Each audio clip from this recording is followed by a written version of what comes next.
Are you tired of watching shows that only give you general social media theory and expect you to figure out how to apply it to your own industry? Join us for this week's episode of Social Chatter, the industry's longest-running social media marketing news talk show.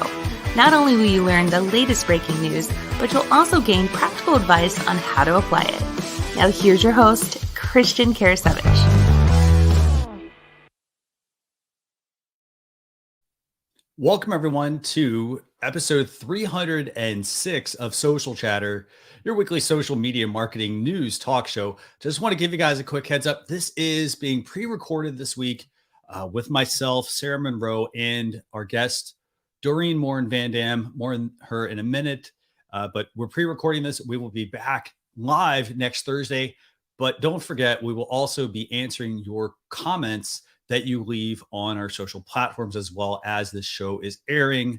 So with that, I'm going to go ahead and bring on Sarah. We're going to kick things off. We've got some great news to talk about this week with you. We're going to be talking about Facebook Reels. We've got some updates to YouTube search engine rankings, basically their SERPs for videos. I'm actually really excited about these because I love video. I love YouTube.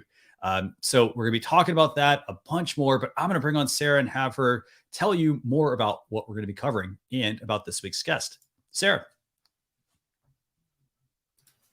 Hey, Christian. Yes, it's a big week in social media news, and it's great that we have someone who is one of my go-tos when I need a little bit of a boost about why am I doing all of this? Why am I putting up with all of these constant changes with social media? And how do I really engage the audiences that I want to engage around it? And I'm thrilled that Dorien Morin-van is joining us today. She's the owner of Morin Media, her own agency, and she also is a lot of us know her as the community manager at Social Media Pro, and we also see her in agile marketing, and she's a fellow Vermonter. So welcome, Dorien. Dorien, thanks a lot for joining us. As usual, I always love having you join us because, you know, as Sarah mentioned, you always share a lot of practical advice. I think that's the key thing. You know, you're also super down to earth and you're approachable. I mean, you're not, you know, some people, like, you go to try to ask them questions and they're not going to either answer you or, you know, they're going to take forever to get back to you. So yeah, no, awesome. That's good. I love to hear that. You know, I actually, it's interesting because I'm working on some of my branding, and you know, one of those exercises is, what do other people say about you? This is awesome. Thank you. Anytime. Yeah, anytime. So did Sarah tell everyone enough about you, or is there anything else you want to add? No, I mean, just in case you don't know who I am at all, if I'm new to you, I've been in social media for over 10 years. I'm originally from the Netherlands. I'm Dutch. So if you hear a little bit of a accent here and there, English is my second language, and lived in South Carolina for nearly 20 years before moving to Vermont, right ahead of COVID, which was pretty amazing to be here. It's an incredible state to live in. And I had already met Sarah. So it was really nice to kind of feel like, you know, coming to a place where I know a couple people. So, you know, it's been a fantastic move. And yeah, my business has evolved a lot over the last 10 years, but what hasn't changed is what you were saying, the communication with people, communication online, you know, it's what it's all about. You know, you and I met, Christian, at Social Media Marketing World, and then we met again at Social Media Week Lima, I think 2017. We've stayed in contact. And Sarah, you and I met in 2018. I think Agents of Change, and then you know, moved to Vermont. And that's what makes social media work, guys. It's the personal connections. Like I say this all the time. The future of social is private. Everything happens behind the scenes, right? Know, we already kind of know that. What you see is not everything you get. So when you want to solidify those relationships, you've got to go start talking to people behind the scenes. So, you know, if you're wondering how this is all working, that's how it works. Yeah. And, you know, and again, you were also like, we initially were going to have someone else on as a guest this week, and we had a last minute cancellation. And here's the thing. When you do, you reach out to your friends, you know, and, you know, they help you fill in some of those gaps. I know you had mentioned you had, I think, a scheduling, you know, someone else cancel on you as well for the week. And so again, I mean, you work as a team, you support one another. Yep. Behind the scenes, there's always a lot of conversations that go on to make things happen. So with that, I'm going to turn things over to Sarah. I know we've got some great topics we want to talk about, so let's make sure we get to those. So Sarah, where do we go first? Well, the first one is probably the most exciting or the most groan-worthy news of the week, and that is that Reels are coming to Facebook. So for everybody who is reluctant video content producers, you can't escape it anymore. Short form video is everywhere now. And I think for those of us who've been in social media for a while, you may remember back, I think it was 2012, 2014, something like that. Mark Zuckerberg said, video is going to take over social media. And of course, that was right. And now it's short form video that is taking over social media. So we've seen it with TikTok. We've seen it with Instagram Reels, YouTube Shorts, even Reddit is getting into the game. We're going to talk about that a little bit later. And now Facebook Reels. So here's a little bit of a look. It's going to look a lot like the Instagram Reels because they're basically porting all of those tools over from Instagram. And it's going to give you the opportunity to create and share short videos in your news feed. These have actually been tested in India, Mexico, and Canada. We haven't seen them, at least the folks that I know, we haven't quite seen them in the United States yet. It's going to bring in a lot, like I said, a lot of the tools that you see with Instagram Reels, so much so that even Instagram users can choose to have their Reels show on Facebook, which gives those Instagram creators a little bit of a chance of to build their following as well. So where this is going to show, I don't have a screenshot of it, but it's going to show in a Reels section similar to the Stories section. So if you think about where your stories show up in that top banner, you're going to be able to click in there and create a reel. So again, think like it's going to look like the Stories banner with the horizontal slider. So some of the tools that they're talking about in this announcement are you'll have the video, you'll have the camera recording with the countdown. You can speed up or slow down the video action. You can add captioning and text. You'll be able to add Facebook music and also use your original audio or use other people's original audio. If you make your reel public, that audio can be picked up by others who can create their own reel with that audio. I think we've seen that happen all over the place every time we see the short form video. Other tools like Remix, which is that side-by-side. TikTok calls it duets. Instagram calls it Remix. And advertising is going to roll out over time. But really, here it is. Facebook is officially saying this is more than a test. It really is happening. Buckle up. They're saying that this is the response to customers' growing interest in video, particularly short form. So there it is. It's here. You can't escape short form video any longer. So this is going to be really fascinating. I mean, I don't know. I got to say the one piece of information you shared that I really like is that you'll be able to take Instagram Reels content and push it over to Facebook. I like that. Yep. I like that angle because then it's going to, again, you kind of have to think about it like this from a business standpoint. If you're like slow moving at things in business, it's probably because there's friction. And that friction, for example, could be if I'm creating Instagram Reels content, I'm doing it on Instagram. I then might need to potentially send it to myself, that video, for example, if it's something like that, download it and then re-upload it and so forth. And so that's a very sort of convoluted process of doing things. So I like the fact that Instagram is encouraging you to then post it over to Facebook. And again, this is something that like for the longest time, like Vincent Orlac long time ago when we started the show, we would always talk about when are Facebook and Instagram going to just finally merge? Because they're basically rolling out the same kinds of features. Instagram is just really a very polished mobile version of essentially Facebook with most of those features. Yeah.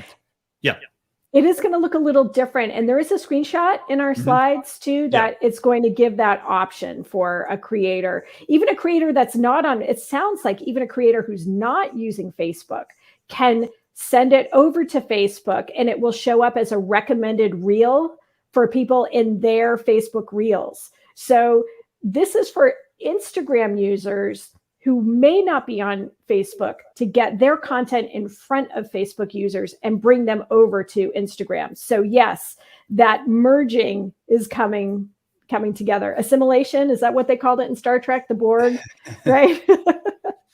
So I want to add one other thing, actually, that I think it's really important. And you kind of highlighted this with that screenshot. So what's the one thing about YouTube and TikTok that make them sticky? It's not just the fact that like, hey, it's easy to create, upload videos. It's easy to create short form content. The other piece I think that's key here is that Facebook is finally, it seems, getting away from that walled garden. Because, for example, if I've got it, like you look at TikTok videos, you can embed TikTok videos on third-party websites. You can embed YouTube videos on third-party websites. People don't necessarily have to actually be logged into the account to necessarily view the content. And I think I really like that part, the fact that if I'm sharing Instagram Reels content and I want to encourage people on Facebook to then find me, it's a lot easier than just saying like, hey guys, go follow us on whatever the social media platform is. People can actually then see right there what I actually do without having to, again, reduce that friction, having to go make that additional step. What do you think, Doreen, about Facebook Reels? Yeah, no, I agree with everything you said. I kind of not surprised this is coming. In the green room earlier, I was talking about Social Insider friends of ours who just did a case study on Facebook video. And the biggest takeaway from that study on Facebook video was that it's vertical video and it's live. Those two things do really well. So what had come out of that is like, okay, so you go live, but you make sure it's vertical. And that really usually means that you're on the go, right? People want exciting content. So if you're doing a live show and you're on video, most likely you're going to be in landscape. But so what that kind of means is that, if they're asking you to go vertical, most of the time that just means it's going to be shorter. You're actually holding your camera or, you're giving little things. So on the back of that and seeing the results of that study, now learning that Reels are coming, not surprised at all that this is happening. The other point that I want to make is just now in the last maybe month, we've seen, and I think I was on about maybe episode 299 or 300 when we were talking about I think it was, wasn't it two? Yeah. I think it was right. When we were talking about Facebook stories are coming to the feed. For the first time, we were seeing them in the feed and just up top. That just happened, right? Which is like 4 or 5 weeks ago. So it again, now that that's coming to the feed, people are used to it. More people are making stories. Okay, so now what's the next best? You have to have the next best things. But even if you're Facebook, you've got to get something else to draw new people in. So to me, this is it's not surprising that this is what's coming. And then I hope it will be in the feed a little bit because it took a while for me to get to stories just because it wasn't a habit. I'm in communities. I'm community manager, so I'm mostly in groups. So if they push out some of that to the feed and I could see it organically, I would actually like that and consume some of that. Well, it will be in groups too. I did not say that as part of this announcement. Reels are coming to groups. Nice. So I think groups is a huge part right now. Most of my Facebook feed is all of my group content. Yeah. And so Reels coming into groups means that will show up too. They didn't say if Reels and groups are going to be in a different position the way stories are. But I think with group content, you can certainly see it more often. Sure. So it's going to be really interesting to see. And, all of those people who collectively groan about video, Facebook's now reporting that half of the time spent on the platform is video. It's not going anywhere. And I have to say, I've been playing around watching some more TikTok creators lately over the last couple of weeks since really TikTok's not going anywhere either. And some of the whimsy of it, some of the fun, is really entertaining. I mean, it's going to be hard to see how to make entertaining things for brands and small businesses. It might take a little more creativity. But the short form content, I think we were talking last week too about how health educators, how maybe math teachers, it can be used in a wide variety of ways to have these short, entertaining little clips. Yep, definitely. I got to say, the one thing that really stands out to me also is, if you kind of think about it, the news feed is going to, like, if they're starting to add vertical videos, granted, they'll probably be along the top as like a strip or something like that. But if they do start to then go into the feed, guess what that's going to do? It's going to push all of that stuff down even further. And it's going to move you into having to use some form of advertising to get people interested, to get them to see your content. Because remember, just because you post it now, even, it doesn't mean that people are going to see it. They have to be engaging with your content. Every action that you take impacts what is shown in your feed. So super important here. I gotta say, I'm glad. I think we've said this before. I think Instagram has always been a bit of a testing platform to move things into the bigger Facebook ecosystem.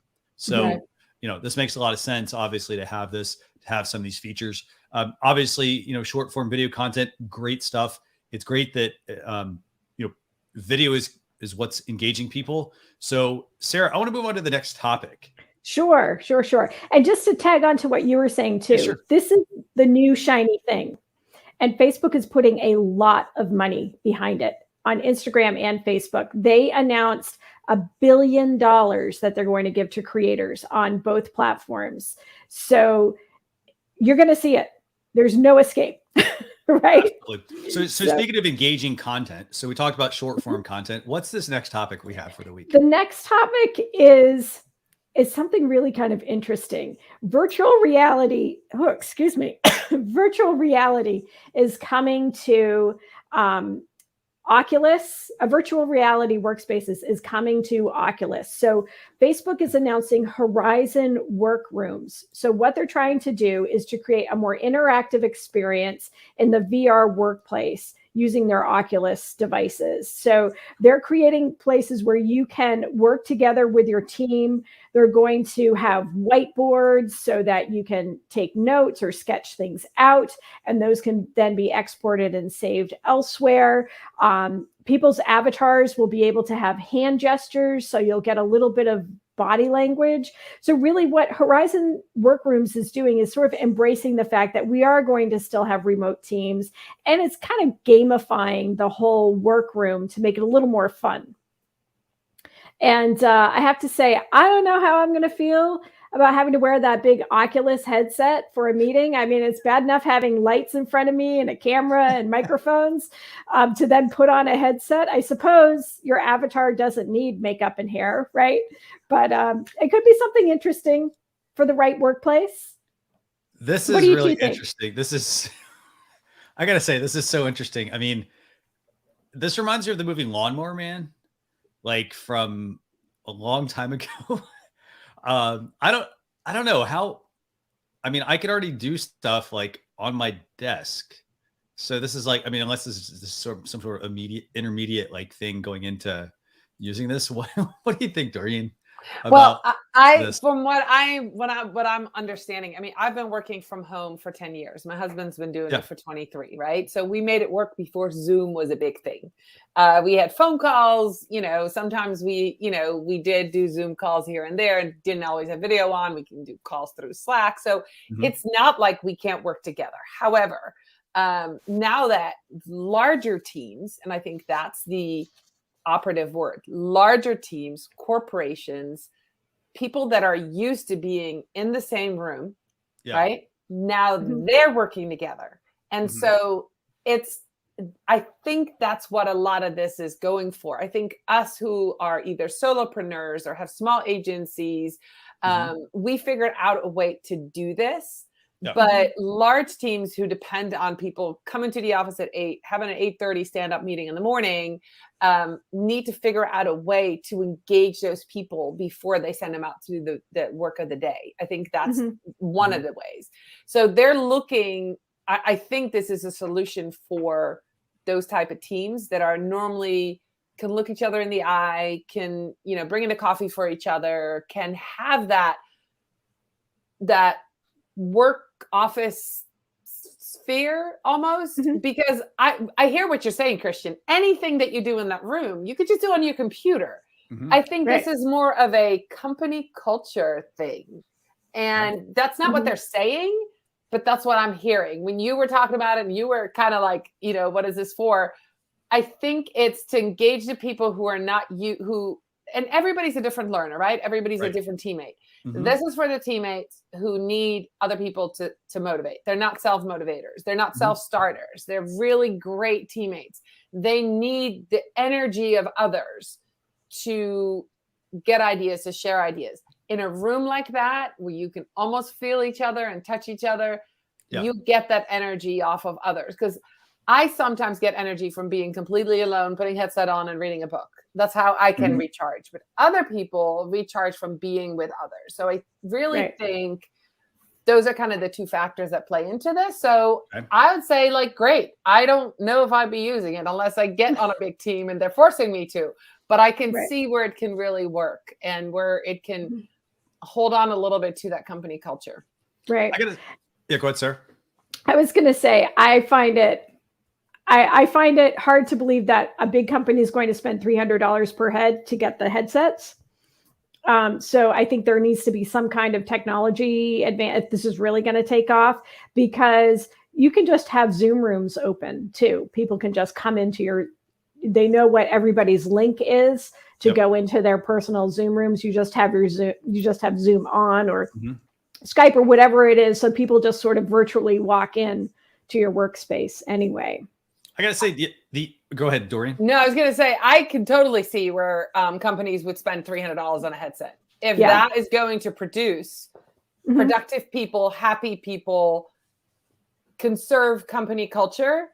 Yeah, I mean, preserve company culture. Yeah, I really think that people will be spending that money, and especially with kind of what we're seeing with that Zoom fatigue, and how much would you be spending on bringing the team together and flying them all out to a resort, or having a team weekend? Think about it.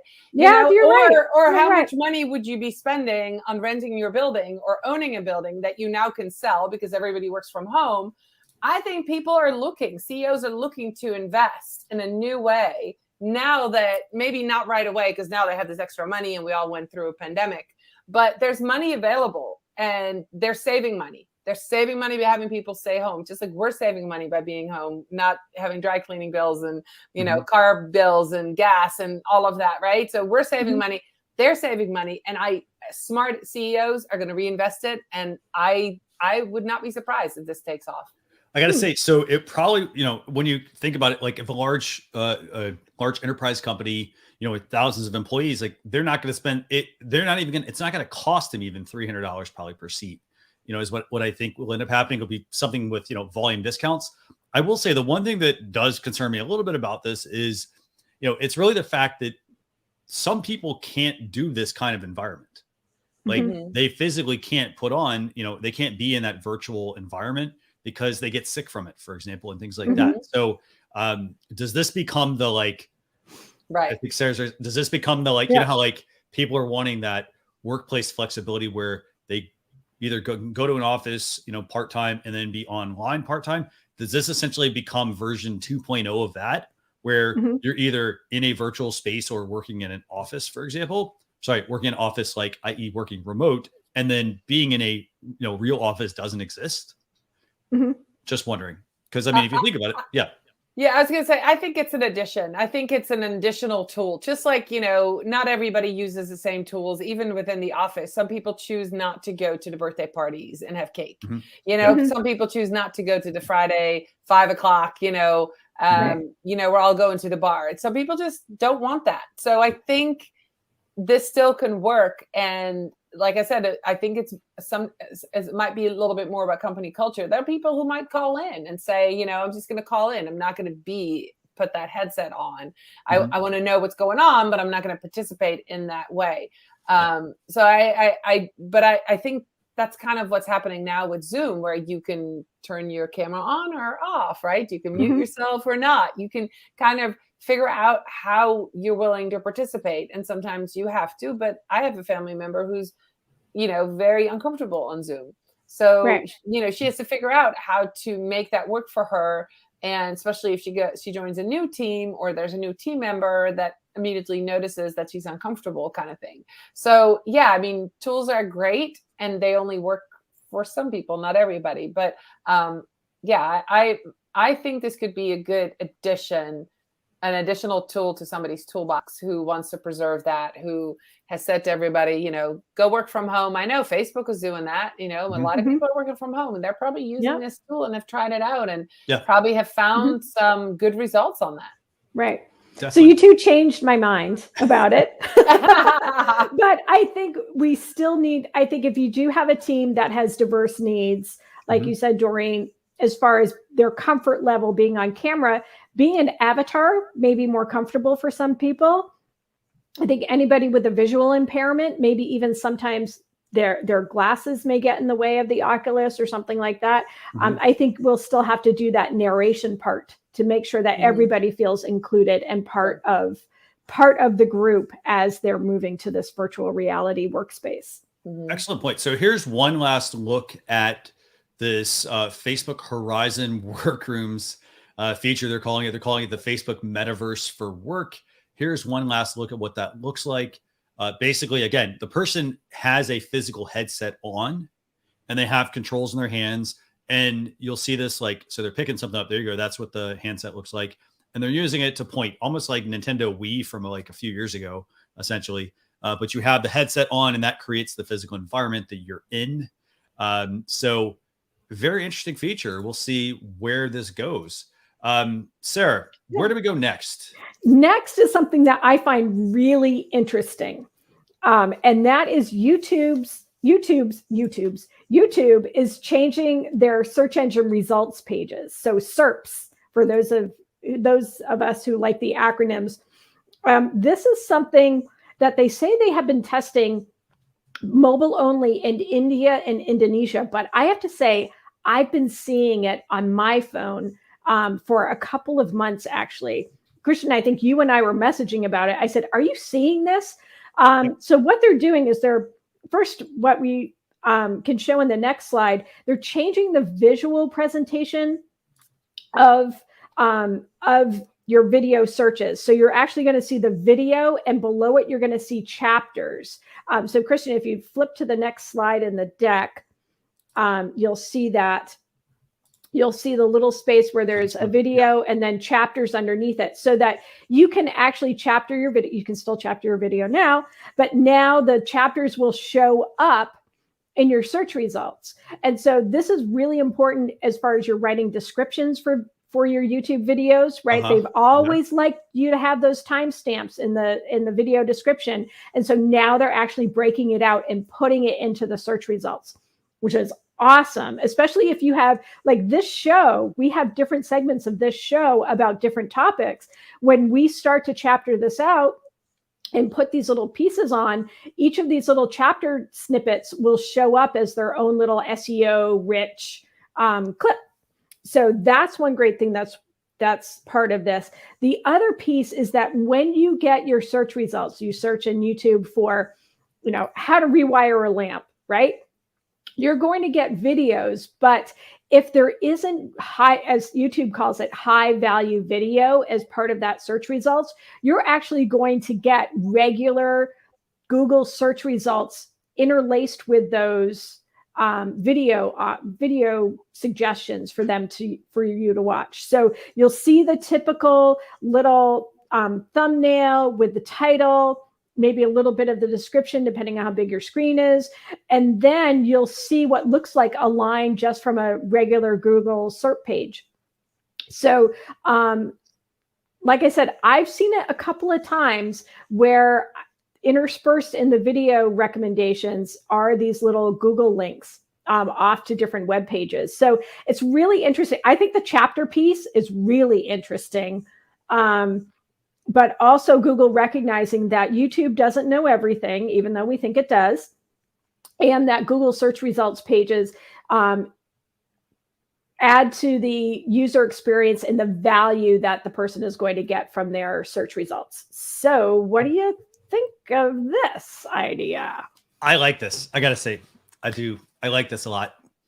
I will say I am extremely excited. I'm glad that you mentioned, because, I think there's a key point when you're writing YouTube video descriptions and you're planning out your YouTube video. So it's not about just like, for example, this show, like we don't just go live. We have built a bit of a run of show and a process of how we do things. And so you'll notice in the descriptions, like we automatically add those chapter markers. We add those chapter markers. We don't automatically add them. YouTube is adding a feature now when you write your video descriptions to automatically make those. But this also forces you to make better content, because the benefit to these features, of having like the intro and the tip 1 and 2 and 3 and 4, et cetera, is so that it can pull out that particular section. And then let's say Dorien's over here looking for something. For example, you're talking about agile marketing. Like maybe you've done a video on section 1. It's like, what is agile marketing like defined? People want to know that, right? They want to know what it is. So you may define it, and then you may say, here's how you get started using agile marketing. And so you're being very deliberate about what your video is about and what those sections are about. So therefore, when YouTube is looking for the best content to bring people, they're bringing them the sections instead of saying, well, hey, Dorien made this video and it's 2 hours long. Nobody's going to watch 2 hours unless it's like super engaging content. Instead, they can go right to the section to get the answer they want. So I love this so much. What do you think, Dorien? I'm super excited about it because I do a lot of how-to videos, right? I watch things and I repeat them, especially with recipes. So it will be like, oh, I know how to make this. I've made it 5 times, but I forgot this one thing. How do I knead this dough? Or how long did it need to be in the oven? And so if there's a recipe video and it's by chapter, I can go, boom, there's my chapter. I don't have to scroll through. There it is. This is the portion I wanted to rewatch because I know everything else I remember. And that's going to be super, super good. My husband watches a lot of videos on how to cut down trees or actually clearing a piece of land. And so he goes in and he's learning how to make different cuts and how to rig things. And so he's bookmarking things he wants to rewatch. And now and a lot of them have chapters. So if we're then, are able to put that in search and come up and he's like, I'm going outside. I have my phone. I want to rewatch this while I'm here. It'll be very easy to just watch that piece. I mean, I can see so many uses for it, which is, I think it's super exciting. I can see that this would be great. And to your point, Sarah, of putting some of their Google results in there. And for you marketers out there, when you do don't these ruin searches, don't ruin it. No. Where that means that there's not a good video for that. So go use that and create videos for that type of content. Say you're a social media marketer, right? And there's how to upload something to Facebook, and there's like a video and then a chapter, another chapter, but in the middle there's like a Google results because it was a blog. Make a video about that blog topic. So maybe next your video will rank, right? This is all part of, research and how can we use this to make better content. So I'm excited for that as well. Basically, Google and YouTube are showing us those pieces that are missing. And so we can fill in the blanks. So I think that's just another point that needed to be made. But yeah, I'm excited for it. I think it's great. And I want to add one other thing. I mean, it's just the fact that, like, I don't know about you all, but whenever I want to go look for a video on YouTube, it's always frustrating when I find the video and it's something where, like, for example, say you're going to go try to, like, you're talking about cutting down trees. Like, let's talk about plumbing. You want to go find something about plumbing and you find a video and you watch it and you're like, that was totally not what I wanted. Right. And so it's like you wasted your time, and time is a very finite resource. And so, you want to get to the question. You want to get to the meat of what you need. Yeah. And I don't want to have to fast forward. I shouldn't have to fast forward through it. That's the VHS day, like, oh, rewind, play, whatever. Now then they came out with DVD. I want to get to the chapter marker that I want to get to. Mhm. I want to get right to that question. So it forces it also makes people have to create better content if they want to rank versus just making content for the sake of making content.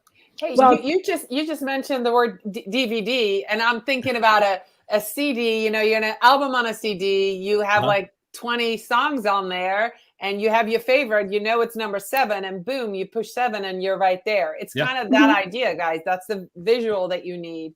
That all the content's on there, and you're going to want to repeat something, and there, boom, it is. That's kind of what it's like. So, especially if you have your favorites, that's going to be super helpful. Right. And can we hope that these chapters will actually have analytics to them so that if you see, people are watching a lot of this one chapter, maybe I should make a short about it. Good idea. And then that's a new shiny thing that I can then send over. A new video explaining that part better. Yeah. Exactly. And send it to Facebook Reels and Instagram Reels and TikTok and YouTube Shorts. And everywhere. And then the other part that really makes me think about is the fact that if I look at like YouTube analytics right now, I can see the progression of somebody starts off watching most of the video and then all of a sudden it drops off. And I might know subconsciously why that happened, but I can't tell that directly from the analytics without going back through the content and saying, well, hey, at 1 minute and 20 seconds in, that's when we saw it drop off. Oh, that's because, I switched to this topic, for example. So I think that's super important. I think it also encourages you, if you start to see, like, if you could see those sections, you could also see, well, you know what, maybe I really need to change my intro, for example, or maybe I need to, remove the 5 minutes that I spent at the beginning and get right into the topic, because that's what the data is telling me that I need to be doing. Right. And we should preface this by saying this is not part of the announcement. This hasn't been part of any of the testing, but we know that Google is a data machine, right? And wants to grind out data in all kinds of different ways. And so this is on the tail end of their announcement last week about improving some of the metrics and giving you a chance to see more metrics on mobile too. So this could be more and more of what Google is going to provide, either in your Google results data or your Google Analytics or your YouTube analytics. So we'll see from there, but we can hope that there will be more data. We can. And by the way, be sure to check out more on the blog. You'll be able to check out, there's the video. We've got that embedded as well. So you can see what this is going to look like on YouTube. Sarah, where do we go next? Do we go to a lightning round? What do you think? Yeah, let's do a lightning round. Although the first item, I think we all have a comment about, and that is Instagram is changing their swipe up to see a link. And they're going to change that over to stickers starting Monday, August 30th. We're all looking before the show saying, I don't have it. And then I said, wait a second. The announcement is going to roll out on August 30th. So be watching for this, that what you can do instead of linking, it's going to be a sticker that you put on your IG stories. And we're hoping that this means it's coming to accounts that have less than 10,000 followers.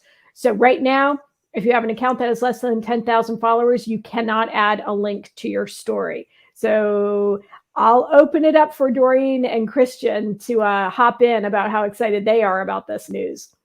So right before we do that, yeah. So they're going to be changing. I don't know. What do you think, Dorien, about the fact that, like, should you have to have 10,000 followers? Like, I kind of like the gamification idea here. What do you think? Oh, no. There's really good accounts out there that have 1,500, 2,000, 5,000 followers. And I think we deserve this link. I mean, I have an engaged following. I don't have that many people there. I do stories. I'm doing fundraising right now for a race I'm running, and I'm frustrated.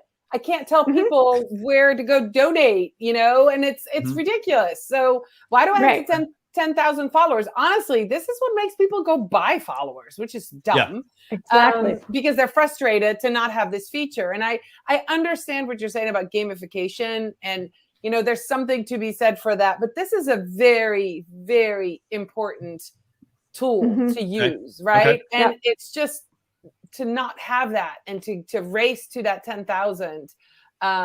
I just think that was wrong. And the fact that on stories, you can do links in Facebook, I can put my donation sticker there. Okay. It's just, I think it's time. And I love that it's a sticker. It's great. Hopefully they'll be able to, everybody, I don't know what it looks like. Like Sarah said, on Monday morning, I'm going to go look and see what it looks like on the different accounts that I have. But I think it's time. Come on. It is definitely, So it is definitely time, especially for donations, especially for small accounts are getting paid as influencers. There's a lot of brands that are going to people who have less than 5,000 followers to promote their products and pay them to do it. It only makes sense that they have links. So I guess I'll backtrack on my gamification one. Maybe this is actually how maybe we could approach it this way. I like the idea. I 100% agree that Instagram link stickers should be available to everyone.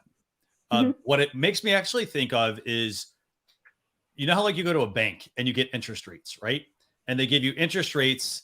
They give you interest. Okay. Sorry. They give you interest on your balance. So it makes me wonder if maybe they could tier link stickers. Like, for example, if they said, okay, like monetization Instagram. So if somebody happened to have a certain, say you had over 1,000 followers, for example, then that might get you obviously all the basic stuff, but like maybe that dictates earnings a little bit. So they give you a certain percentage of earnings, and then the more you increase that, and they provide you with those tools to do that. Maybe that might be interesting, but I think the past has shown us that people will try to always cheat the system. And then that has brought fake accounts, which now the platforms have to deal with eliminating all of those fake accounts. And I'd say really in earnest this year, they have all been moving toward more engagement with real people, building a positive community that elevates voices, especially voices from marginalized communities. And if it's all about the numbers, then we don't have the opportunity to hear from and share from others that may not be part of our bubble. So I think dropping the 10K for links is really important, because people are going to other things. They're going to Linktree, they're going to Link in Bio, they're going to all these other products. And why not just let people do this? Right? Cool. Very cool. Okay. So what else? So that's a topic. What was there another topic we're going to talk about? Two more quick topics. One, Reddit, known for not changing anything, right, is adding short videos to their feeds. So you're going to start seeing Reddit video more engaged, and it's going to look like TikTok videos and Reels and Shorts. Right? It's going to look like everything else. So Reddit is jumping into the pool on short form video too. Okay. The other piece of news is that Facebook calling is coming back to the main app. So right now, we all know, actually, Christian, you and I planned this whole show using Facebook Messenger calling. We did, yeah. So it's going to come back to the main app. I think they realize that people want it there. They want to be able to use it. And Facebook gets a lot of data on us about how we use it. So you might as well put it wherever you want to use it, right? Yeah. Exactly. So, I got to say, just one quick point about that. I mean, I like the idea of them separating out into Messenger, but I will say I've made quite a few Facebook Messenger calls the last few days. And a lot of times, one of the challenges I've always run into is that, for example, people they didn't pick it up on, like, some people don't even know Messenger has this feature. And then, why should it kind of be excluded from the Facebook app? People want to be able to, like, for example, if I want to be able to call somebody from Facebook, I shouldn't have to leave the Facebook app to go do that. So to go to Messenger, you mean? Yeah. Exactly. Yeah. No, I think that makes sense. I use WhatsApp calling all the time with my family in Europe. Figured out it was free. Hello, why not? Right. And it's pretty good. Because not everybody, and especially in Europe, not everybody has Facebook. So for me, that didn't work. And certainly they're not active on Messenger. So you kind of go where you are. But I find that people within our industry, we're all on Messenger because that's where the conversations happen. The private conversations, yes. Right. So that's a good place to have those calls. And so I think it just kind of depends on where you're already active. But I like the idea is like, if I'm friends with you on Facebook, you can call me. Right. That makes sense. So, but in Messenger, I have people message me that might not necessarily be friends. I've got other people in there. So I think it's actually better if it's just on the native Facebook platform. Definitely. So those are some topics, some social media news topics that we wanted to cover for you this week. Part 2, basically, or act 2 of the show, that's where we like to talk to our guest about a topic. And so Sarah, I know we have some questions for Dorien. And I'm going to turn those over to you, and we're just going to let's motor through that. Let's motor through them. Yes. So, Dorien, you really do have your finger on the pulse of Facebook communities. And so let's stick on Reels. I think we all agreed we want to talk about Reels today, right?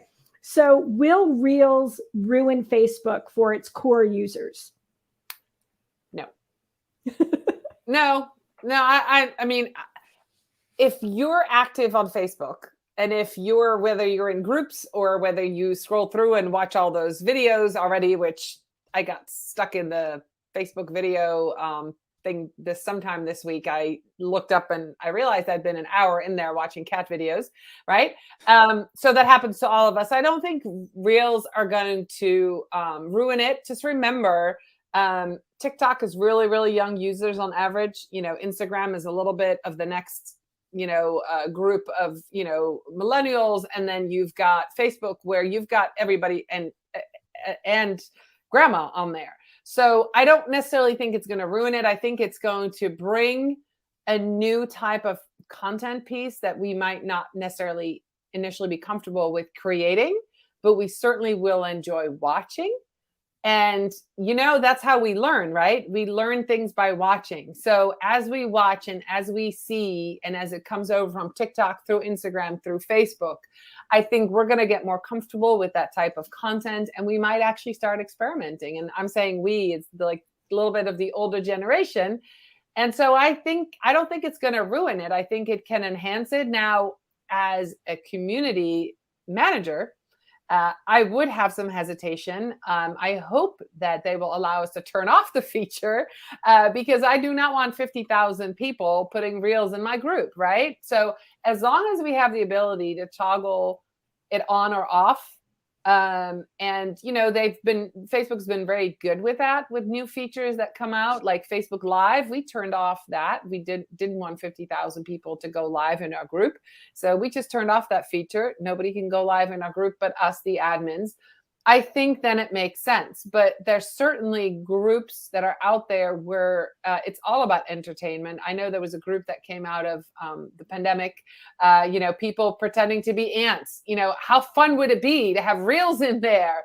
And people can upload their fun things that they're doing on TikTok and Instagram. And now they're on Facebook and they can show off their, great ways to create. So I do think it depends on what kind of community you have. I don't think it will ruin it as long as we can turn it off.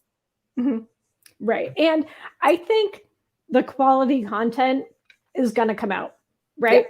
Yep. And the algorithms know us too. Right. I fall into the rabbit hole every day with YouTube shorts. Right. It's no secret. I am a huge YouTube watcher, and I'm now starting to see these hilarious comedians from Canada, and YouTube knows you really like Canadians, Sarah. So let's give you more of them, right?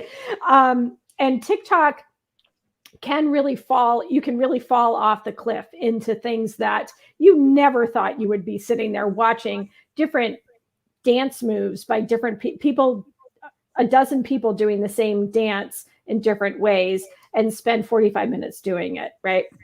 So I think some people may have an issue with that little addiction piece to it, but I think it's going to add and make the video experience a little more fun, or at least give us more tools, where right now the video tools are pretty standard and you need to have some kind of post-production skills to really make them more fun, to add in overlays and filters and all of that. Yeah. So Fantastic. really, Dorien, I want to know, you work with a lot of businesses, small and big, nonprofit and for-profit. How should businesses prepare for Facebook Reels? Experiment, right? So you just got to go try out things. Well, before you experiment, do a competitor's analysis. Go look to see what other people are doing on Reels, right? People ask all the time, what should I do with Reels? What should I do on Instagram? What should I do on Facebook? What should my YouTube videos be about? And the first thing you do is you go look at what are people in your industry doing? What are your competitors doing? What's working? What's not working, and who is not doing anything there, right? So that gives you a lot of data to go on to start. That's your starting point, right? So if, say, you're in the light bulb making business and there's only 2 people on there that are doing Reels, and the one person is doing Reels really well, go analyze those Reels. What is happening in that community? What are people reacting to? How long are they? What is the topic? Is it comedic? Is it and educational? Analyze what's working for their audience, especially in the same industry, because you're going to have very much the same audience, right? So I'm not saying copy exactly what they do, but use that as a starting point for the type of content that you're going to create. And then it's all about experimenting. It might be that you need a different front man, because if you're doing Reels as a business, I watched a webinar recently about Reels, and it was a nonprofit organization, very well known, and they designated somebody in their office to be their designated spokesperson, right? So she was the one making the Reels. Made a lot of sense, right? If your charity is about water, you can't have water be your spokesperson. So they introduced somebody, they made her kind of the real person, and every once in a while they would bring in a guest, but she was the one making the Reels, and it made sense. So, you could switch out if the person that you initially pick isn't necessarily working. You test A and B, see if maybe the other person does a better job of conveying the message. You can use props, different locations, different lengths, different music, maybe type of music. You have to experiment in order to figure out how it's going to work. And that's kind of exciting as a content creator, but you have to lay it out. That's the thing. You have to lay out the plan, and you have to say every time, change one thing. So I think that's the most important thing. And then have fun, right? Yeah, I love, Dorien, you always say the why. Why are you doing it? Plan it out, but learn and research too along the way. I love that about you. So, yeah. And again, I mean, experimentation is key. Like we always tell people, look at their competitors. For example, your business wants to get on social media and you're not sure where to start. Start by looking at look directly at your competitors. Don't just shoot for the ones shoot for some of the ones that are above you. Don't go to the one, don't. You can look at the ones that are all the way at the top. Like, let's use the standard coffee shop example. You're a Starbucks. For example, Starbucks is a huge company. They have tons of people. They have large budgets. So if your business is, a small mom and pop coffee shop, you can't do what Starbucks is doing. You can bring it down a notch. But you can use some of the ideas, and especially the content ideas that work. If they are doing a weekly meme, or they're resharing a video about coffee spills, there's no reason you can't go on Facebook every week and find a compilation video about coffee spills. You don't even have to make it. You can reshare somebody else's video, and that could create engagement if you have an engaging caption. I used to have a client that was a retail shop, and it was all about purple. And every single Friday at noon, I would post a video that was about purple. Purple food recipe, purple drink, purple hair, anything. And those videos did so well. I didn't create any of them. I just would go to Facebook and look, or YouTube and look for these videos. I would repost them. I would say, hey, I found this video. This is awesome content. Check it out, and have engaging questions. And it would totally work. So even if your budget is small, you can learn from the big guys and be super creative. And the other thing is, like, all these platforms. So for example, we talked about Facebook Reels today, Instagram Reels, TikTok, for example, like all these platforms. The one thing they have done really well is they are providing you with the tools to make this content. So literally most of the people are doing is showing up with a camera. They're not doing, they're not having to actually do some of the stuff that seems really technical. The app actually does a lot of that stuff for you. Right. So it's just literally, yeah, go ahead. Yeah, even to the point where TikTok and YouTube let you sample other people's videos. Right. So we've talked about it a few weeks ago on YouTube. For creators who have opted out of it, you can't do it, but you will see that you can now clip people's YouTube videos, which makes it even easier to share it, as Dorien was suggesting. So yeah, fantastic. This is, I got to say, this has been a fantastic episode where we've talked about, we've been talking about Facebook Reels. We've been talking with Dorien here. What I want to do real quick is I want to shift over to tool time real quick and just talk about a tool of the week. Sure. And I'm going to turn that over to Sarah. Yeah. So the tool of the week actually ties into what Dorien was just talking about: the learning, the sharing, the watching other people's content and seeing what other people are doing. So this week we're going to share Facebook Blueprint as our tool of the week, because it is a huge platform with many, many, many courses and learning segments where you can learn about Facebook advertising. You can learn about the newsfeed and the algorithm. You can learn about marketing. There's all kinds of stuff that you can learn in Facebook Blueprint. And for those who are looking to get some level of certification and advance their careers maybe, or show their initiative to their current or future employers that they have worked through the program, there are certifications. It costs money to take the certification course and to get recertified after whatever time frame it is for whatever certification you're going for. But I really recommend people going to facebook.com/business/learn. This is a different URL than the business help one, right? And we'll put that link. The link is right in the footer right now, but we'll also have it in the comments and on the blog. So you can go straight to Facebook Blueprint and see what it's all about and find some things to learn, rather than just jumping down that rabbit hole and watching a lot of short videos, which we've already admitted to doing this week. Dorien, do you have anything you want to add about Blueprint? I mean, I like that Sarah mentioned it's free to go and learn. It's paid only if you want to get those certifications. And So I kind of want to make a comment on that. Sure. When I got started as a social media manager, there was really nothing much out there for certification, and I don't have a college degree. So I had a double whammy. I didn't have credentials and I didn't have credibility.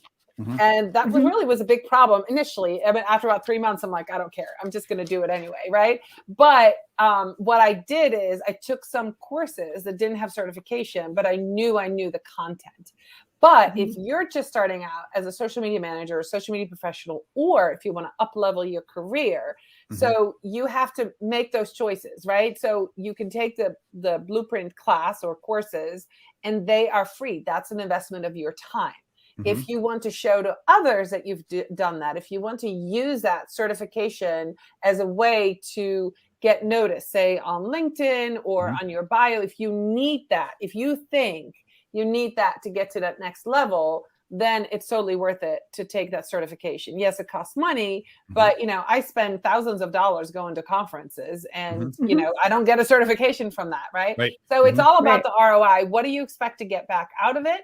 And so there is definitely a time and a place to get those certifications. If you are very happy in a job and you have an awesome boss, you might say, hey, I'm learning at home. I would love to take these, how many a year would you pay for? Right. That's an easy thing to say. Right.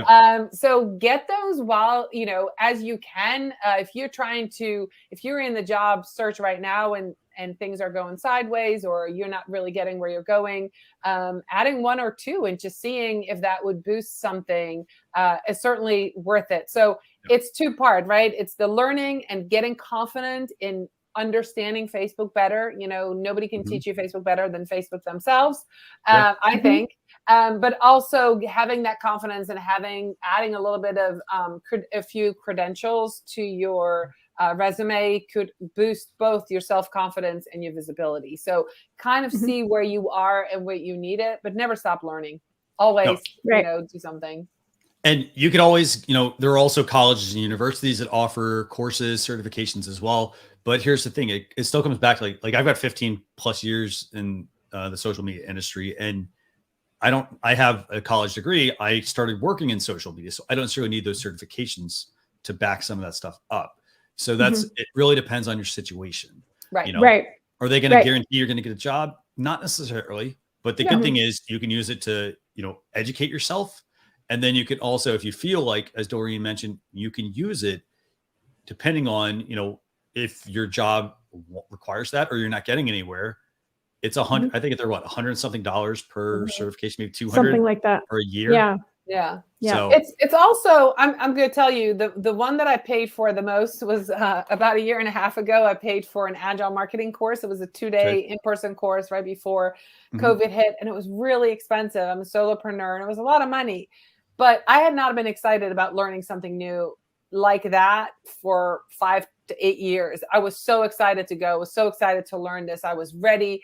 And so when you have that feeling, when you have that gut feeling, when you see something in your industry, in your niche, if you're like, oh my gosh, I love Instagram, I'm going to go, pay money to this coach, or I'm going to take the certification, or I'm going to do it because it boosted my confidence. It allowed me to scale my business. So no matter what it is, what certification you're looking for, your mindset will change. And that's really important too. It's not just what you learn. It's not just what you can show other people, but your mindset will change if you keep learning. So I just kind of wanted to add that to it. Be excited. If you're excited about learning, keep doing it.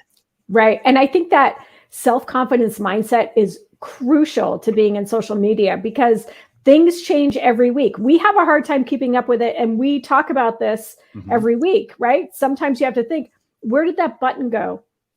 On Facebook, or where did that sticker go? And why do I see this sticker and you don't see this sticker? And sometimes that really breaks down your confidence in you knowing things. And going through courses, these free courses can remind you, I do know this stuff, or this is something else that I've learned that I can now apply right away. Yeah. So I appreciate you saying that, Dorien, that your mindset is really important when it comes to work like this. Yeah. Fantastic. So, I just want to thank everybody for tuning in, by the way, to this week's show. I just have a couple of last little housekeeping things, and these are pretty straightforward. So we have the email newsletter. You can go to socialchefs.com/daily. You can sign up for that. We have the blog post recap that's going to be going out over the weekend, socialchefs.com/SC306. Before we wrap up the show, Dorien, what's the best place for people to get in touch with you if they want to connect with you? LinkedIn. It's my favorite place right now. Besides my Facebook communities that I'm a community manager for, I am available on Facebook if you want to connect with me, of course. And if you want to send me a private message, I will answer those. But LinkedIn is where I'm getting traction. I love having conversations. I go there for intelligent conversations and not so much arguing with people, but it's good. Polls are awesome. Videos work. I learn new things. So connect with me on LinkedIn. Love to know what you're doing. Fantastic. And Sarah, how about you? So for me, I'll say LinkedIn too. And I will also double my recommendation for Dorien because her posts on LinkedIn are awesome.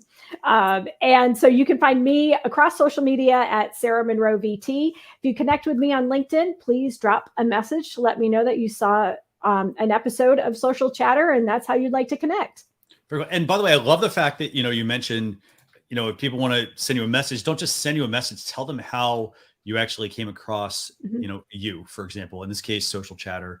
So I think it's fantastic. Instead of just inviting everyone to connect, have them give you some sort of information, because again, that also helps you determine, where you actually driving the most impact as well. So with that, I'm Christian Karasevich at Social Chefs on all the social media platforms. I put Twitter here, but you can pretty much connect with us wherever you want. And we're more than happy to connect with you. Just a quick reminder, this was pre-recorded. We will be live next Thursday. I think is it 10 a.m., Sarah? I think it is. With Juliet Stapleton, I think. Is that right? Yes, it is 10 so Juliet. 10 a.m. Juliet Stapleton. We should be back live next week. But with that, I want to thank both of you for joining us. This has been a fantastic episode. We will see you all on a future episode. Thanks a lot, everyone. Bye, Bye. everybody.